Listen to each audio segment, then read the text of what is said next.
सबकी खताओं को, गलतियों को माफ करना, विवेक देना, जीवन को फिर से अच्छे ढंग से हम प्रारंभ कर सकें, अपनी गलतियों को दोहराएं नहीं, नया सीखें, आगे बढ़ें, अपनी मुस्कान के साथ चारों ओर मुस्कान को बिखेरें, प्रेम पूर्ण रहें, प्रेम को बांटें, खुद का भी ध्यान रखें, दूसरों पर भी करुणा करें।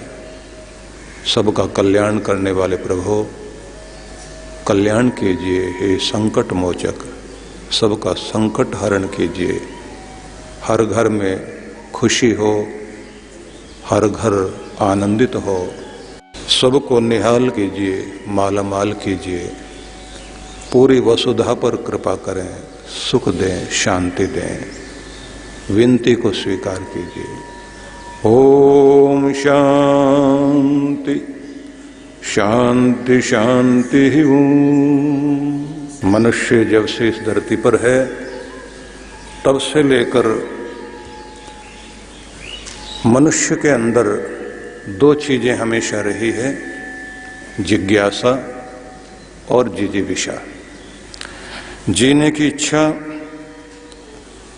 और जानने की इच्छा। जीने की इच्छा है तो जानने की भी इच्छा है। इसलिए जीवन की शुरुआत जब बोलने से होती है तो प्रश्न से ही, सवालों से हर बच्चे की यात्रा आगे बढ़ती है। बहुत सारे प्रश्न किए जाते हैं, उत्तर देने वाली ममता की छांव में पालन पोषण करने वाली माँ तब बच्चे को समाधान देती है। इसलिए वो प्रथम गुरु कहलाती है। उसके बाद जिसने उंगली पकड़कर चलना सिखाया, ऊंचा आसमान दिखाने के लिए अपने कंधों पर बैठाया, अपनी भुजाओं के झूले में झूला झुलाकर जिसने आनंद की हिलोरें दी, वो रक्षा करने वाला, संरक्षण देने वाला, साहस पैदा करने वाला वो पिता, फिर दुनिया के बाकी घर की चार दीवारी तक माँ और चार दीवारी से बाहर संसार तक पिता, और फिर अंदर और बाहर दोनों का ज्ञान कराने के साथ जीवन जीने की कला जो सिखाए वो सतगुरु है। सांसारिक विद्या सिखाए वो शिक्षा गुरु है। लेकिन प्रश्नों का, जिज्ञासा का साथ हमेशा चलता है। जीने की इच्छा, जिजीविषा जीवन के अंतिम समय तक रहेगी तो जी भर कर जिएंगे, क्योंकि जिंदगी है तो जिंदा दिली भी चाहिए, और जिंदा हो तो जिंदा दिखाई भी देने चाहिए। तो आज का जो विषय है वो बदल गया है। कारण एक ही है, क्योंकि बहुत सारे प्रश्न आप लोगों के आए हैं मेरे पास।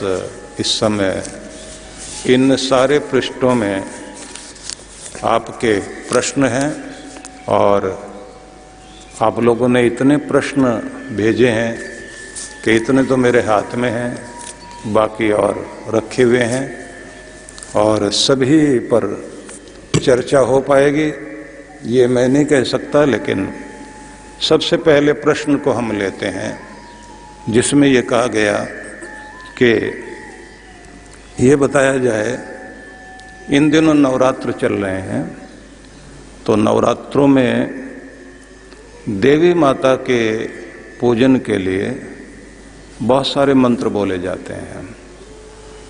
तो सप्त श्लोक की दुर्गा मंत्र पाठ जो किया जाता है उसके संबंध में जानकारी मांगी है, क्योंकि जैसा लिखा हो तो लंबा लिखा हुआ था, तो सार यही है। तो दोनों हाथ जोड़कर हम लोग इतना तो पाठ कर ही लें, भले 3 का पाठ कर लें, अभी 5 का कर लें।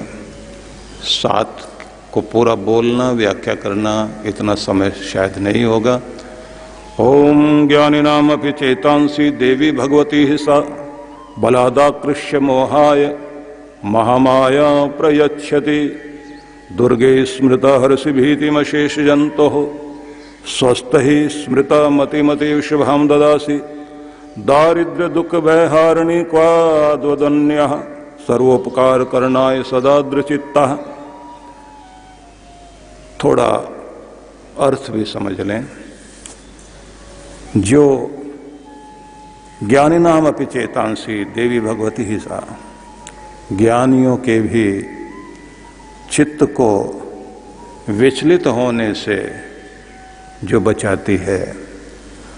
बलादाकर्ष्य मोहाय महामाया प्रयच्छति, लेकिन अहंकारी ज्ञानियों को भी जो मोह देकर और अपनी तरफ खींच ले, लेकिन फिर भी जो ऐसे भक्त हैं प्रेम वाले भक्ति वाले, उन सब को शरणागतों का जो उद्धार करने वाली है, ऐसी जगदम्बा जगजननी माँ परमेश्वरी को हम स्मरण करते हैं।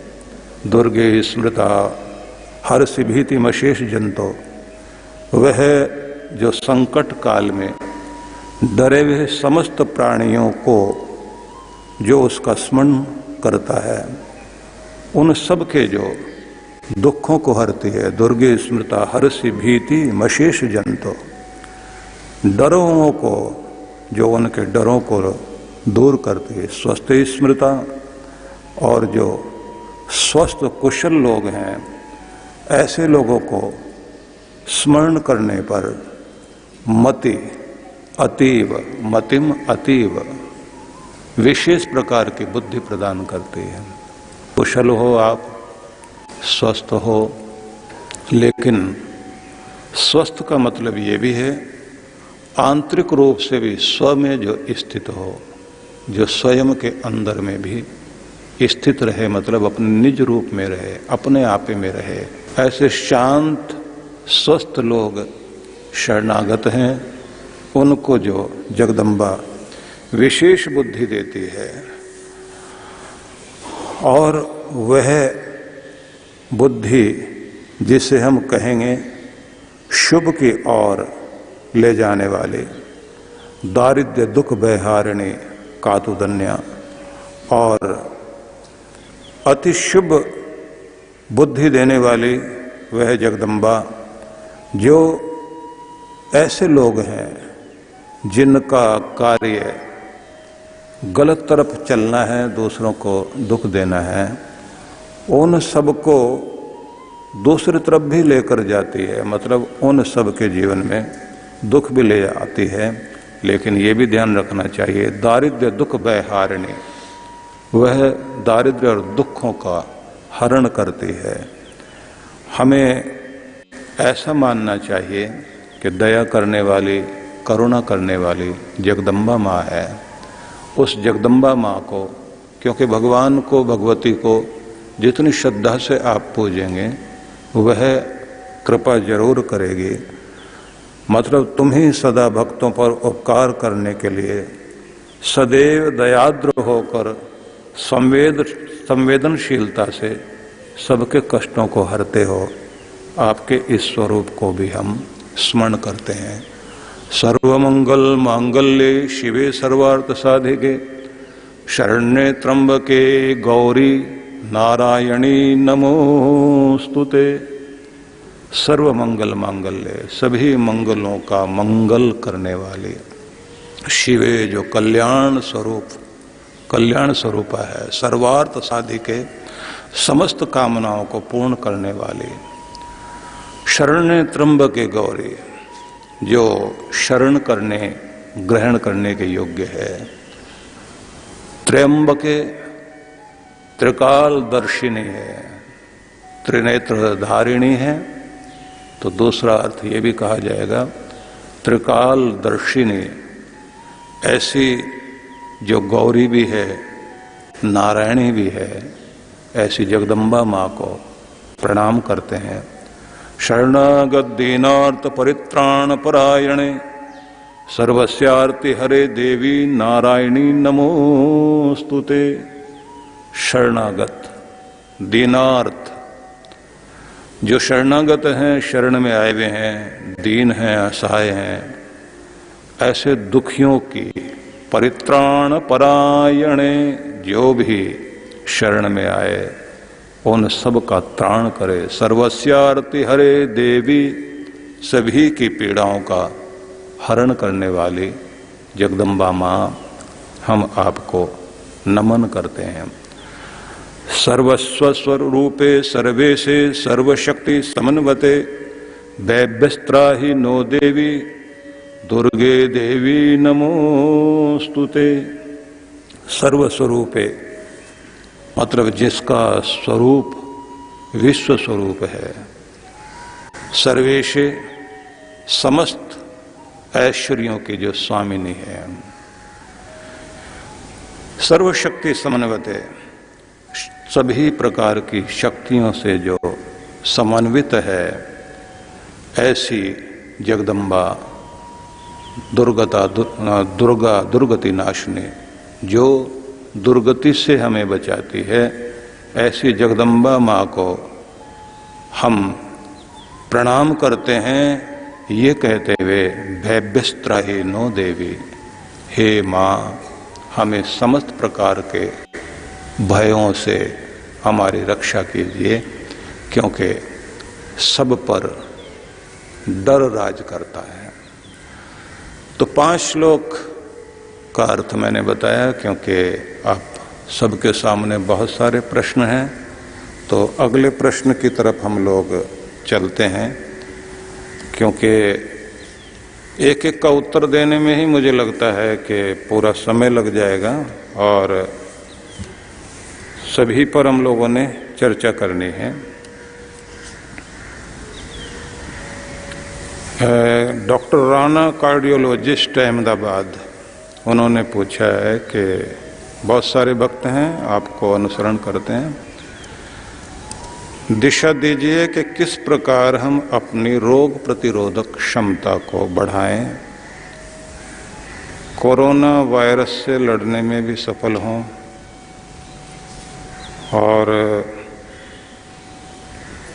और भी कुछ लोगों ने इसी तरह के सवाल किए कि हम अपनी प्रतिरोधक क्षमता को किस तरह से बढ़ाएं और क्या कोई घरेलू उपचार भी हैं।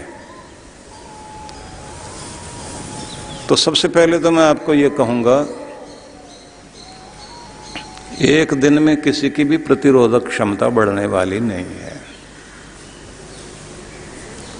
बचाव और आंतरिक शक्ति का प्रभाव, दोनों चीजें आवश्यक हैं। हर किसी को अपनी जीवन शैली अच्छी करनी चाहिए। शरीर के स्तंभ 3 माने जाते हैं, आहार भी है, निद्रा भी है। आहार को हम विशेष रूप से महत्व दें, निद्रा को महत्व दें, और उसके बाद जीवन शैली आती है। इसे भी ध्यान में रखना चाहिए, क्योंकि आप तो डॉक्टर हैं जो पूछ रहे हैं। हमारा शरीर पंचभूतों से निर्मित हुआ है, तो सारी चीजें हमारे शरीर के लिए चाहिए। मतलब धूप भी चाहिए, पांव जमीन पर भी लगने चाहिए, हवा भी हम लोगों को चाहिए, जल भी चाहिए, और आकाश के तारों को भी देखने की आदत होनी चाहिए। ये मैं इस समय नहीं कहूँगा, क्योंकि इस समय तो बाहर कोरोना खड़ा है, झांक रहा है, आपको देख रहा है, और वो कहाँ से चिपक जाए और किसके द्वारा, इसलिए सब पर शक की नज़र रखनी चाहिए और छूने से बचे। मैंने तो अभी तक सुना था कि अछूत जो है वो कुछ चीज़ें होती हैं, जैसे बिच्छू का डंक, सांप का फन, बिजली का करंट, लेकिन अब कोरोना भी अछूत में आ गया है। बाकी तो कोई भी चीज़ अछूत नहीं है। बचना चाहिए आपको, छूने से भी डरना है, और अगर छू भी लिया तो हाथ धोना है आपको और अपना ध्यान रखना है। अब प्रश्न आएगा कि क्या और किया जाए। तो अभी जैसे कोरिया वालों ने एक बात का ध्यान रखा कि उन्होंने, क्योंकि कोरोना और प्रतिरोधक क्षमता इन दोनों पर बहुत सारे प्रश्न आए हैं, तो कोरिया वालों ने एक बात का बहुत ध्यान रखा। उन्होंने कहा कि आपकी आदत है बार बार अपना हाथ मुंह की तरफ ले जाने की, और हाथ कौन सा, जिससे आप काम करते हैं वही हाथ बार बार जाता है, और ये सैकड़ों बार आपका हाथ आपके मुंह की तरफ चलता है, और कहना चाहिए कि हजारों बार भी जाता है। तो आप दरवाजा खोलना है, कोई चीज खोलनी है, तो बाएं हाथ का इस्तेमाल करिए, क्योंकि कब आपका हाथ मुंह की तरफ चला जाए दायां हाथ, तो बाएं हाथ का इस्तेमाल कीजिए। लेकिन ये बात जरूर ध्यान रखिए कि धोना तो है ही, आपको बार बार अपने आप को पतित पावन सीताराम, तो आप समझ लीजिए खुद को भी पावन करना है, तो बार बार हाथ धोने भी हैं, कहीं भी हाथ लगाते हैं, और मुंह पर जो प्रयोग करने चाहिए वो तो करनी चाहिए। प्रश्न फिर वहीं से शुरू होता है कि प्रतिरोधक क्षमता विकसित करने के लिए क्या प्रयोग। तो 3 चीजें मैंने कही, आहार, निद्रा और जीवन शैली। तो यहाँ पर यह बात जरूर ध्यान रख लीजिए कि ये जो समस्या इस समय बनी है वो भी आहार भी उसका एक बहुत बड़ा कारण बना है। चाइना में बार बार ये समस्याएं आती हैं। सार्स आया, उससे पहले एक और समस्या आई थी, उससे पहले भी एक समस्या आई थी, अब कोरोना वहाँ से आ गया है और पूरी दुनिया में बट गया, क्योंकि धरती के लोग एक दूसरे से जुड़े हुए हैं। और फिर वो जो चमगादड़, और फिर वो सुअर का मांस, और वो जो सांप, और वो जो बंदर, और वो लोग कुत्ते वगैरह सब खाते हैं। अब ठीक है कि वो मार्केट वहाँ बंद की गई है अभी, और शाकाहार का प्रचार चाइना में होने लगा है, कुछ लोग महत्व देने लगे हैं। लेकिन मैं फिर आपसे ये कहूँगा कि आहार आपका अगर सात्विक है तो बहुत अच्छी बात है। तो अंकुरित भोजन भी हर किसी को लेना चाहिए, लेकिन इस समय उबला हुआ लें। शाकाहार का सेवन करना चाहिए। आहार में एक चीज और ध्यान रखने की है जो आपकी प्रतिरोधक क्षमता को, इम्यून सिस्टम को स्ट्रॉन्ग करती है, वो है आपकी चटनी।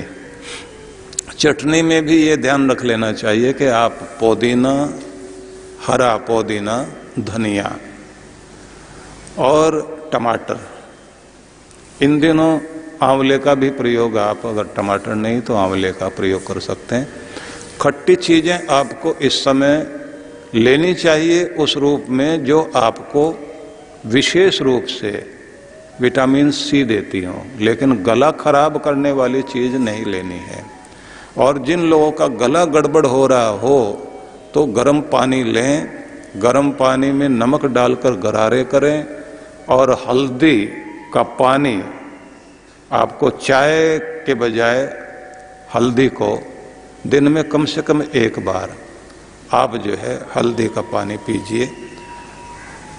आहार पर विशेष रूप से ध्यान सबको देना चाहिए। आंवला, एलोवेरा बहुत अच्छा है, विटामिन सी भी मिलेगी और रोग प्रतिरोधक क्षमता भी आएगी। जो लोग गांव में हैं उन लोगों को अगर दातुन करने के लिए नीम की दातुन मिलती है तो मैं ये कहूँगा कि उसको चबाइए, और उसका थोड़ा सा रस, अगर बाद में ही सही, पहले दांत साफ कर लें, थोड़ा सा रस नीम का अंदर जाना चाहिए। गिलोय बहुत अच्छी चीज़ है।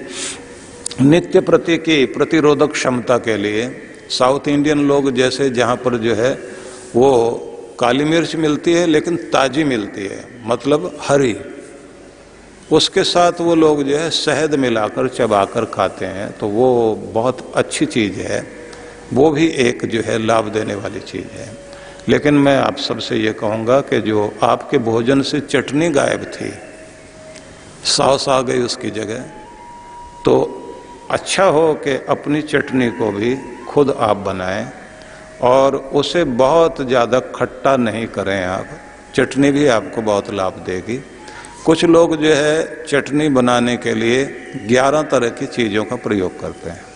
इस समय मैं वो नहीं गिनाऊंगा आपको, क्योंकि उसमें ये सारी चीज़ें भी हैं।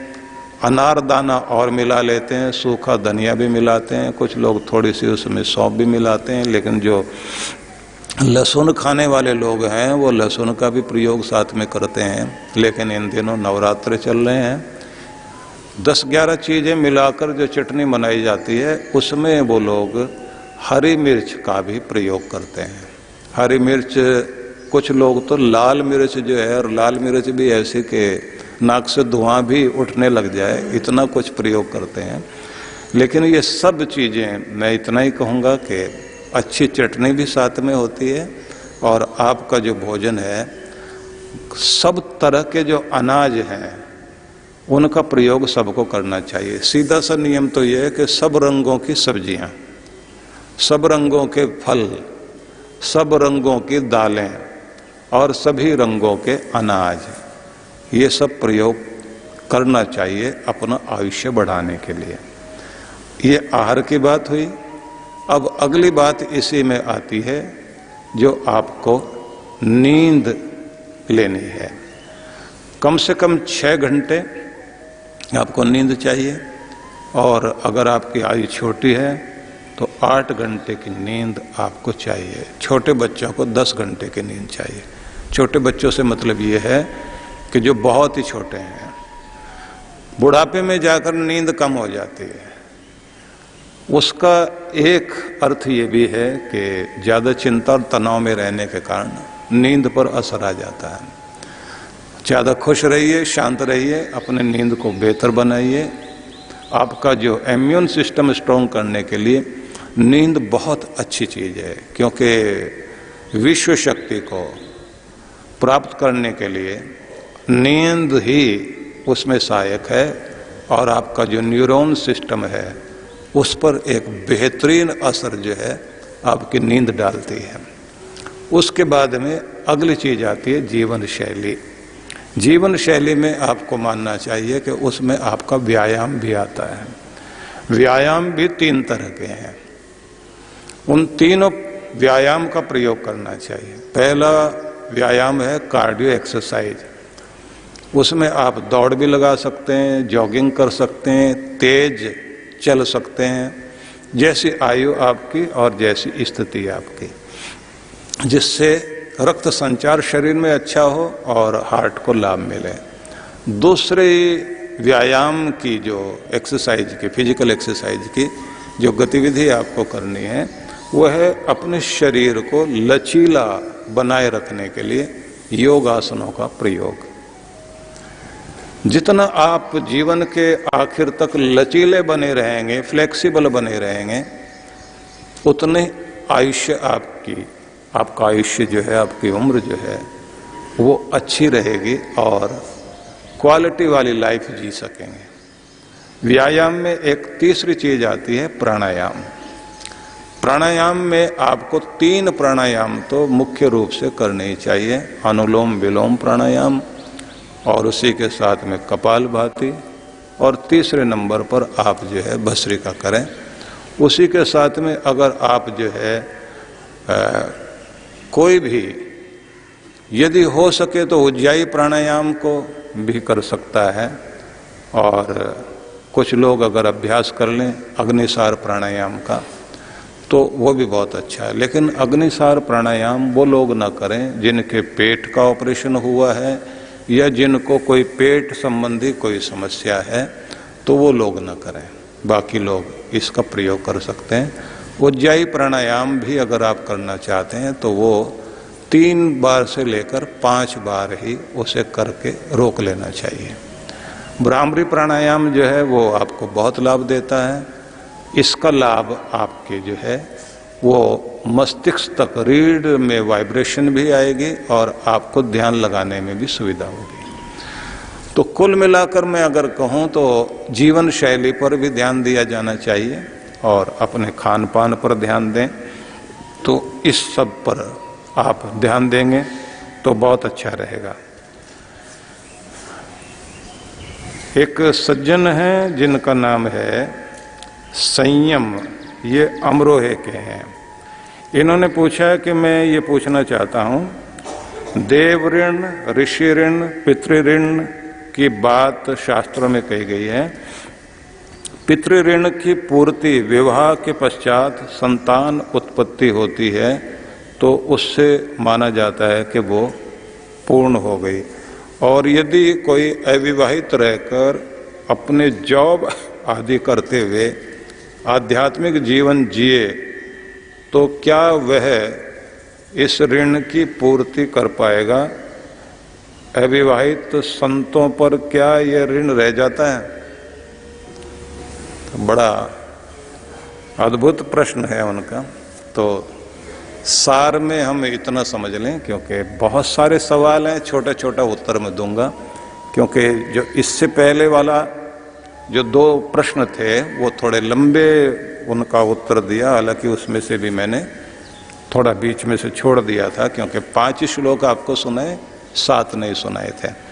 तो मातृ ऋण, पितृ ऋण, ये सभी ऋणों की पूर्ति आप माता और पिता की उससे ऋण होने के लिए तो एक ही बात है कि आप अपनी संतान को अपने से भी योग्य बनाएं। अविवाहित जो लोग हैं, जैसे कोई संत हैं या समाज सेवा में लगे हुए हैं, तो उनको अपने पीछे अपने से भी योग्यतम अनुयायी छोड़ने चाहिए। शिष्य भी पुत्र की तरह ही होता है। अगर वो, क्योंकि रामकृष्ण को अगर उनके सारे ऋणों को चुकाने के लिए कोई आगे थे तो विवेकानंद थे, योग्य गुरु और योग्य शिष्य। चाणक्य को चंद्रगुप्त मिले तो ऐसा समझ लीजिए कि उन्होंने कर्जा चुकाया। गुरु विरजानंद के शिष्य थे स्वामी दयानंद, तो उन्होंने विदाई देते समय अपने शिष्य से ये कहा था कि तुम मिलने के लिए आओगे, लेकिन तब आना जब तुम्हारी कीर्ति मेरे कानों पर सुनाई देने लग जाए, तब मिलने आना।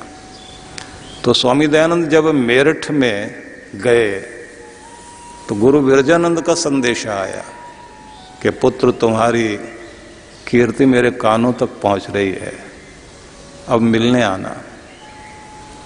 आप जरा सोच कर देखिए कि गुरु का भी अपने शिष्यों के साथ, जैसे किसी पिता का किसी माँ का हृदय अपने बच्चों के साथ जुड़ा रहता है, तो गुरु का भी अपने शिष्यों के साथ इसी तरह से रिश्ता जुड़ा रहता है। योग्य संतान दी जाए समाज को, इससे मातृ ऋण पितृ ऋण से उऋण होते हैं। लेकिन गुरु का भी कार्य है, कोई नेता है, समाज सेवक है, उसे अपने पीछे और नेतृत्व देने वाले लोगों को तैयार करना चाहिए। अगर वो नेतृत्व देने वाले अच्छे लोगों को तैयार करता है तो समझ लीजिए एक अच्छा नेता है और वो अपने बड़ों का ऋण चुका रहा है। इसी रूप में मैं ये भी कहना चाहूँगा, क्योंकि संयम ने ये पूछा है कि अविवाहित रहकर जॉब आदि करते हुए कोई अगर आध्यात्मिक जीवन जीता है तो अपने ऋण से उऋण होने के लिए वो क्या करेगा? तो बस अगर अविवाहित रह रहे हैं, जॉब भी कर रहे हैं, आध्यात्मिक जीवन भी जी रहे हैं, तो आध्यात्मिक जीवन के 2 पक्ष हैं। एक साधना है, दूसरा पक्ष जो है सेवा का है। बस वो सेवा वाला जो है पक्ष हमें जरूर पूरा करना चाहिए। मैं यहाँ एक उदाहरण देना चाहता हूँ। रामप्रसाद बिस्मिल भारत देश की आज़ादी के लिए लड़ते लड़ते शहीद हुए। फांसी अंग्रेजों ने दी उनको। तो उनसे पहले मिलने के लिए, फांसी से पहले मिलने के लिए उनकी माँ आई थी। और माँ जब आई तो माँ को गर्व था अपने बच्चे पर कि वो एक महान कार्य के लिए अपने बलिदान देने के लिए तत्पर हुआ। लेकिन जब मिलकर माँ जाने लगी तो माँ जैसे जा रही है और ये बैरक से सींखों के साथ अपने गर्दन को आगे लगाकर जाती हुई माँ को देख रहा था और टप टप आंख से आंसू बहने लगे। माँ ने पीछे मुड़कर देखा तो माँ को लगा मेरा बच्चा रो रहा है। वापिस आई और आकर के उससे कहा कि बेटा, अगर जिंदगी इतनी प्यारी है, ये रास्ता नहीं चुनना था, और अगर चुन लिया है और फिर भी तुम्हें लगता है कि तुम जिंदगी के प्रति मोह रख रहे हो, तो माफी मांगकर वापस आ सकते हो। तो कहते हैं कि जैसे मैंने सुना, क्योंकि बहुत सारी चीजें पढ़ने को मिलती हैं, कुछ सुनने को मिलती है। बचपन में हम लोग सुना करते थे कि राम प्रसाद बिस्मिल ने कहा कि माँ, मुझे मरने से डर लग रहा है इसलिए नहीं रोया, तुम्हें मैंने जाते हुए देखा है। अभी तो देखा कि मेरी माँ इतनी तेजी से चलती थी, इतना अच्छा शरीर था उसका, माँ बूढ़ी हो गई है और मैं अपनी बूढ़ी माँ की सेवा नहीं कर पाया, ये कर्जा सिर पर रह गया मेरे। तो इस बात को जैसे मेरे मन में मैं लेकर आया तो आंखों से आंसू टपक पड़े कि तूने तो बहुत कुछ किया माँ मेरे लिए, मैं कुछ नहीं कर पाया, तेरा कर्जा कैसे चुकाऊंगा। बूढ़ी माँ ने अपने बच्चे के दोनों हाथ उस सींखों के पीछ अंदर से ले जाके पकड़े और कहा, बड़ी माँ की सेवा कर रहा है तू, और बड़ी माँ भारत माँ है। जिसने बड़ी माँ की सेवा कर ली तो उसके बाद छोटी माँ की सेवा कोई कीमत नहीं रखती। बेटा, मुझे गर्व है कि तू मेरा बच्चा है, और मेरा ही नहीं, इस धरती माँ का बच्चा है। अपनी धरती माँ के लिए, अपने देश के लिए, अपने धर्म के लिए, समाज के लिए अगर आप कुछ भी करते हैं तो ऋण चुकाने का तरीका यही है। इसलिए ये कोई बात नहीं है कि वो संत जो अविवाहित हैं, वो आध्यात्मिक जीवन जीने वाले जो अविवाहित हैं, वो कर्जा कैसे चुकाएंगे। तो कर्जा सब चुका सकते हैं, सबको मौका मिलता है। बहुत बहुत शुभकामना है, संयम आपको। मुझे लगता है आप छोटी आयु के ही हैं, लेकिन अच्छा सवाल आपने किया है।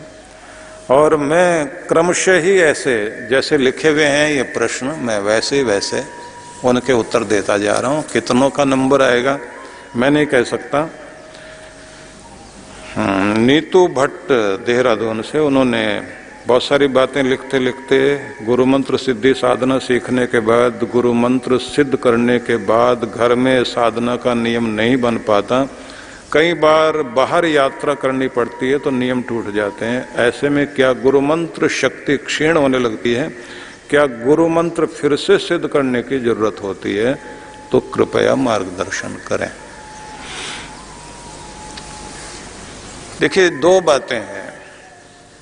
अपना नियम बनाए रखिए, घर में रहकर आप अपना नियम करें। जो साधना आपने सीखी है उस साधना के अनुसार आप अपने नियम को ढालें और अपनी आदतों में, नियम का मतलब होता है कोई चीज आपकी आदत में शामिल हो जाए, इतनी आदत में शामिल हो जाए कि आपको मुझे ये करना है ये याद नहीं करना पड़े, बरबस आप करने लग जाएं, तो उसको बोलते हैं नियम का सिद्ध हो जाना। आपकी साधना मंत्र सिद्धि की आगे बढ़ रही है और आप बहुत अच्छे से कर रहे हैं, ये तो बहुत अच्छी बात है। लेकिन जब कभी आप आपात स्थिति में कहीं जाना पड़ता है या कोई जरूरी कामुक से जाना पड़ता है, कभी कोई नियम नहीं बन पाता है, तो उसके दो तरीके हैं। बीमार पड़ा हुआ है आदमी, बुखार में है, लेटा पड़ा है और वो बैठ नहीं सकता, नियम पूरे नहीं कर सकता, मानसिक रूप से नियम पूरे करे। जा रहा है कहीं तो चलते हुए भी मन मन में भगवान का नाम जप करते हुए चले। एक ईश्वर चंद नाम के व्यक्ति थे जो दिल्ली में पंजाब विभाग में रहते थे।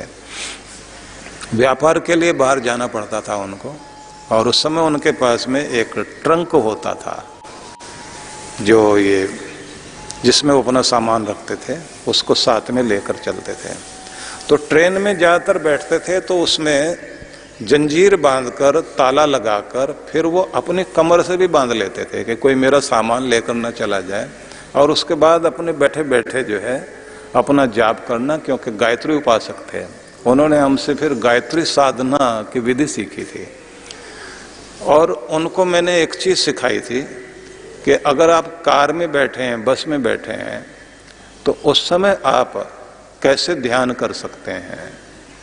जब आप दोपहर में भोजन करने के बाद 10 मिनट के लिए अपनी पीठ टिकाकर वे स्थिति में आते हैं, तो उस समय भी ध्यान की झपकी लेनी है आपको।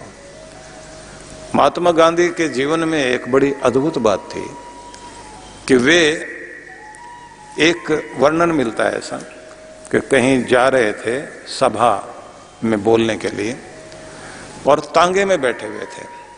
तो किसी ने उनको बताया कि अभी जहां हम पहुंचने वाले हैं वहां पहुंचने में 15 से 17 मिनट लगेंगे। तो महात्मा गांधी ने कहा, पक्का 15 मिनट लगेंगे? 17? बोले 15 तो पक्का लगेंगे, 17 भी हो सकते हैं। तो उन्होंने उसी समय अपनी पीठ पीछे की तरफ टिकाई, अपने आंखें बंद की, माथे को ढीला किया, सहज हुए और शांत होते चले गए। जो बराबर में बैठा हुआ था व्यक्ति, वो उनकी तरफ देखता रहा, बोला कुछ भी नहीं। जैसे 14 मिनट होने वाले थे, गांधी जी ने आंखें खोली। बराबर बैठे हुए बराबर वाले व्यक्ति ने प्रश्न किया, रात में नींद लगता पूरी नहीं हुई आपकी? बोले नींद तो बहुत अच्छे से पूरी हुई। बोले फिर ये इस समय? बोले ये मस्तिष्क को विश्राम देने के लिए और अपनी ऊर्जा को सुरक्षित रखने के लिए मैं इस समय शांत और गहन मौन की तरफ जा रहा था, क्योंकि हर पल हमें ताजा रहना है तो अपने मौन को साधना चाहिए। तो मैं ये कहना चाहूँगा कि जब भी मौका मिले, जहाँ भी मौका मिले, आप साधक हैं, आपको उसका उपयोग करना, अपने समय को व्यर्थ नहीं जाने देना चाहिए। अगला प्रश्न जो है गौतम सतना से, मध्य प्रदेश से, इन्होंने पूछा है कि मैं स्टूडेंट हूं और मैं ये जानना चाहता हूं कि पढ़ाई या किसी अन्य काम पर कैसे फोकस करना चाहिए। सतना मध्य प्रदेश का अच्छा शहर है, सीमेंट वहाँ की बहुत प्रसिद्ध है। रीवा तक मैं गया हूँ जब मैं भारत भ्रमण पर था। रीवा की बहुत प्यारी नदी मैंने देखी है, जो पूरा पत्थर पत्थर दिखाई देता है, नीचे से पानी होकर बहता है। मैं वहाँ जाकर बैठा करता था। सतना तक मैं नहीं जा पाया, मुझे पूरे देश का भ्रमण उत्तर से पूर्व और पश्चिम दक्षिण सब जगह मैं गया हूँ। वहाँ की स्मृति मेरे मन में बहुत अच्छी है। तो गौतम, मैं आपको ये बताना चाहता हूँ कि आप जो कहते हैं कि पढ़ाई पर या अन्य काम पर कैसे फोकस करें, बहुत अच्छी बात आपने पूछी है। तो इसके लिए मैं ये कहूँगा कि एकाग्रता साधनी सीखनी चाहिए। जिन लोगों की एकाग्रता जबरदस्त होती है वो दुनिया में बहुत बड़े काम करते हैं। बिल्कुल उसी तरह से ये जैसे सूरज की किरणें चारों तरफ फैली हुई हैं पर वो आपको नहीं जलाती, लेकिन जैसे आप मैग्नीफाइंग ग्लास से किसी भी ऐसे जो जैसे ये चश्मा है, इस लेंस को आप सूरज की तरफ करें, नीचे कागज को रखकर और उसका फोकस सेट कर दें, तो पहले वो कागज काला होगा, फिर धीरे धीरे उसके अंदर से छेद होने के साथ साथ आग जलनी शुरू हो जाएगी, क्योंकि किरणें केंद्रित हो गई। आपकी ऊर्जा अगर एक जगह केंद्रित हो गई तो चमत्कार करोगे आप। दुनिया के सबसे बेहतरीन लोगों के पास अगर कोई चमत्कारी चीज थी तो उनकी एकाग्रता ही चमत्कारी चीज थी। ध्यान की तरफ जाने वाले लोगों के लिए एक शब्द आता है धारणा, प्रत्याहार, धारणा, फिर ध्यान। धारणा में एकाग्रता ही है। तो ठीक इसी तरह से मैं आपसे कहूंगा, एकाग्रता साधना सीखिए। प्रश्न ये आएगा कि जैसे किसी को कहा जाए कि मुझे खांसी है तो इसका इलाज बताइए, तो दूसरा आदमी कह दे खांसना छोड़ दीजिए, तो ये तो कोई इलाज नहीं है। मैं भी आपसे कहूं कि एकाग्रता साधना सीख जाइए, तो इतने से तो बात नहीं बनेगी। या कोई आदमी कहे साहब मुझे खुजली बहुत है तो आप इलाज बताइए, बोले खुजाया मत करो, वो तो बरबस अपने आप हाथ वहां जाएगा। क्योंकि वो कहते हैं ना कि या तो मजा राज में या खाज में, तो ऐसे लोगों को जो है हाथ अपने आप वहां जाता है। अब आप लोग सोचेंगे कि फिर एकाग्रता की महिमा तो बहुत अच्छी बताई गई, सधे कैसे? तो कोई बहुत बड़ी विद्या इस्तेमाल करने की आवश्यकता नहीं। एकाग्रता तो सबकी होती है, लेकिन वहीं होती है जहां आपकी रुचि होती है। जिस चीज को आप पसंद करते हैं बार बार ध्यान वहीं जाएगा ना आपका।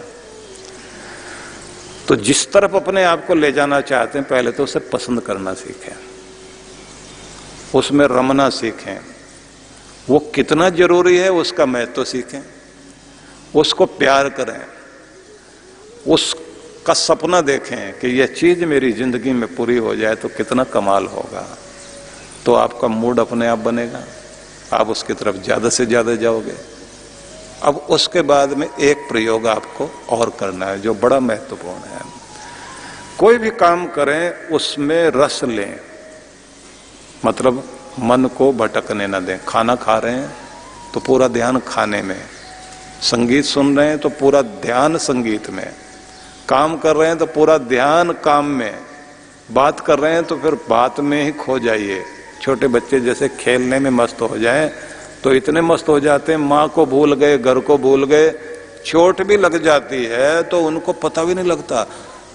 तब ध्यान जाता है जब खून बह रहा और कोई कह दे तुम्हें तो चोट लगी और खून भी बह रहा है, तो उसके बाद वो बहते खून को देख के तब रोना शुरू करते हैं, वो भी इसलिए कि अब मां मारेगी। तो एकाग्रता में जो है इतने खो जाते हैं कि दर्द भी भूल जाते हैं। बच्चों में एकाग्रता अद्भुत होती है, जिस काम में लग गए उसी में खो गए। बस आपको जिस भी काम को करना है उसमें खो जाना सीखना है, मतलब इसकी प्रैक्टिस करनी है। तो एकाग्रता आ गई आपको, और ये एकाग्रता आपको आ गई तो ध्यान भी आ जाएगा। और फिर वही बात आइंस्टाइन की एकाग्रता अद्भुत एकाग्रता थी। एडिसन इतना बड़ा साइंटिस्ट हुआ, वो व्यक्ति न्यू जर्सी अमेरिका में जिस जगह पर उसकी लैब थी वहां बैठकर काम कर रहा है, 18 घंटे तक खो गया अपना काम करते करते। और इतना खो गया कि भोजन सामने रखा और खाया नहीं। मित्र मिलने के लिए आ गया और मित्र ने इशारा करके पूछा कि खाना आपके लिए या मेरे लिए है? तो ये अपने काम में लगे, ऐसे गर्दन हिला रहे हैं। अच्छा मैं खा लूं? तो इन्होंने फिर ऐसे गर्दन हिला दी, क्योंकि इनका ध्यान तो और जगह था। उनका मित्र खाना खाया, उसके बाद बैठा रहा, बोला अच्छा बिजी लगते हो, वो फिर ऐसे गर्दन हिलाते रहे। तो अच्छा तो मैं जाऊं, फिर इन्होंने गर्दन हिला दी, तो वो खा पी के निकल भी गया। और ये अपने काम करने के बाद जब फ्री हुए तो इन्होंने अपने बर्तन देखने के बाद बोले अच्छा आज तो काम में इतने मस्त हो गए, हमें खाने का भी पता नहीं लगा, हमने खाना भी खा लिया है। तो ऐसे व्यक्ति ने 1600 के लगभग तो पेटेंट किए जो आविष्कार उन्होंने किए, और 2-2.5 हजार के लगभग उनके आविष्कार हुए। ये बिजली का बल्ब जल रहा है तो ये उनके कारण। तो दुनिया में एकाग्रता साधी जिन्होंने, वो ऋषि बन गए।